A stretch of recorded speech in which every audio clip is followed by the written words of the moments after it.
Cast forward, scene 2A, take 2. Cast forward, scene AG, take 4. Take 1. Take 1.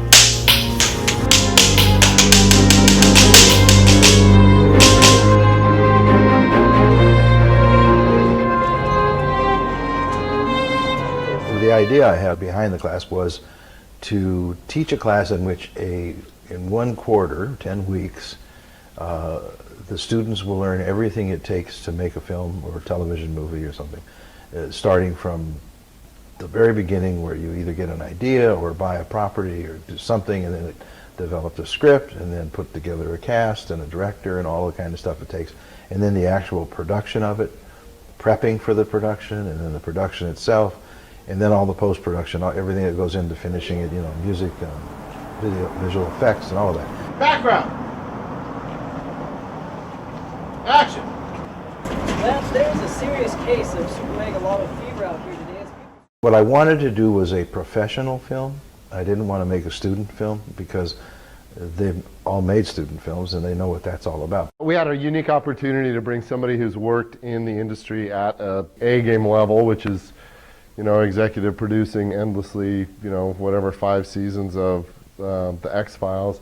So it was to bring relevant hands-on information and practical experience to students here and for them to experience how things get done. My name is Barbara Colley, and I was the first assistant director for Final Score. My job was mainly to stand at Bob's side, and if he would ask for something, then I'd have to get one of my other assistants to go and do whatever it was that needed to be done, or I'd run and do it myself. I am Tommy Heffernan, and I worked on the production department, so kind of consisted of a few different jobs: third assistant director and scheduling, taking notes, and a bunch of just management kind of things. My name is Tristan Sokol. I was a member of the art department, so I basically just handled the artistic stuff that Bob wanted as a director. I'm Scott Felch, and I worked in the props department. Props is short for properties, and that is supplying anything that the actors interact with on set, as opposed to set deck would be like anything that's in the background that's just not actually touched. My name is Monica Taylor, and I worked as the sound intern, first aid crafts and services, and casting. For casting, I had experience for theater, so it was almost the same, but when it came to first aid craft services and sound intern, it was completely new to me, but it was a lot of fun. Okay. I'm Lucas Chappell, and I was the editor. Let me just say, editors, you go and you see a movie, and the editor is not prominently featured in those credits, but they did a lot of work. Because all of these people were new at their stuff, I just had to be much more vigilant, and I had to really become involved much more with each department than ordinarily what I do. When I do a professional show, like Alien Trespass, which was our movie, or X-Files, or anything, I've done all these different shows.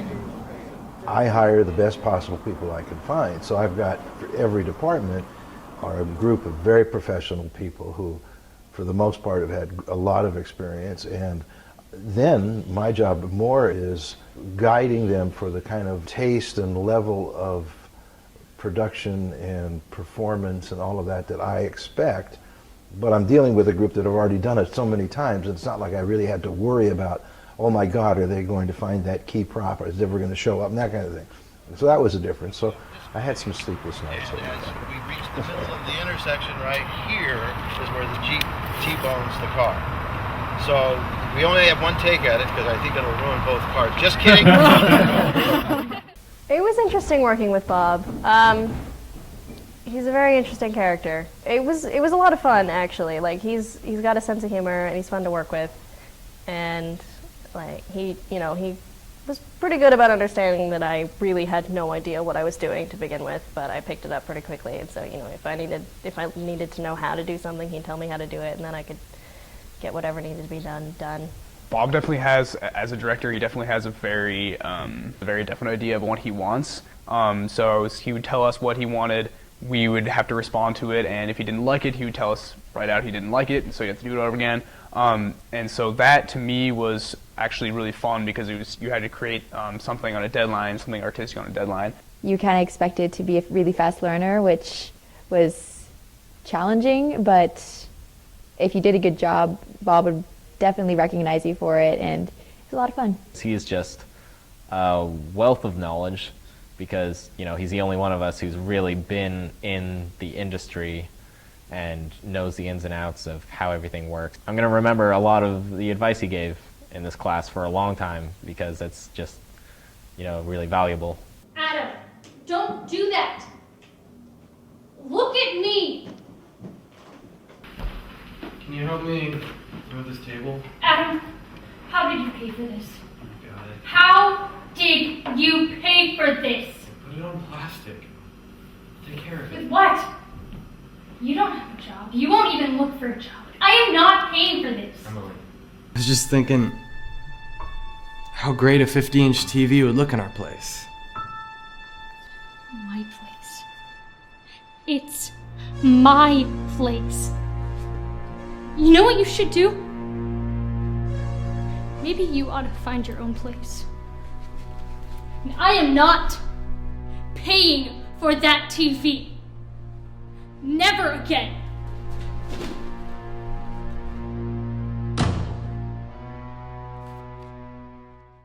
What I loved about this film experience that actually a lot of classes don't really have is the factor of how real it is, of how the environment would actually be, because in a lot of classes for any other major, it'll teach you basics of what you should know, and that they apparently prepare you for the future, but they don't actually really give an example of how the future will be in whatever business you are. And in this class, it did that very well.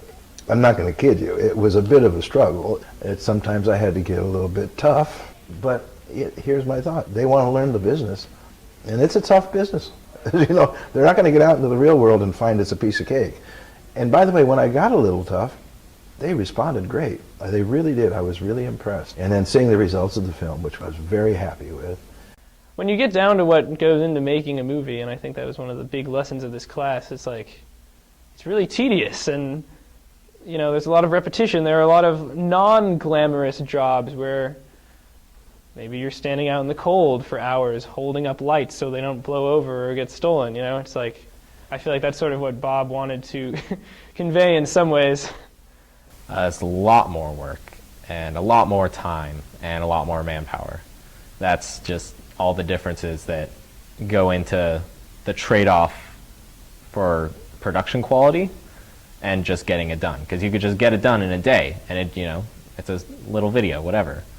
But to make something up to this level of quality, I saw like, wow, it really does necessitate weeks of planning and work and coordination, and so that was really daunting, but at the same time it was really exciting to just be a part of it. This class has just increased my desire to make movies and to kind of step up my own level of quality now that I have all this knowledge about sound and lighting and special effects and all this stuff. I just want to get involved in making more movies. It's a very complex business. It's a business that really is about a lot of people working together for one cause. Everybody counts. If one person messes up, everybody suffers. Oh, sorry. I was just testing you. Unless you have an absolute passion that you feel like you can't do anything else in the world with your life. If you don't feel that way, then don't go into the business. If you feel that way, I can't say not to do it because I did it myself, you know, so, you know, that's what, and the only misgivings I have is almost 90% of them decided this is all they wanted to do for the rest of their life. I went, oh, I've failed, you know, and I just hope their parents will forgive me.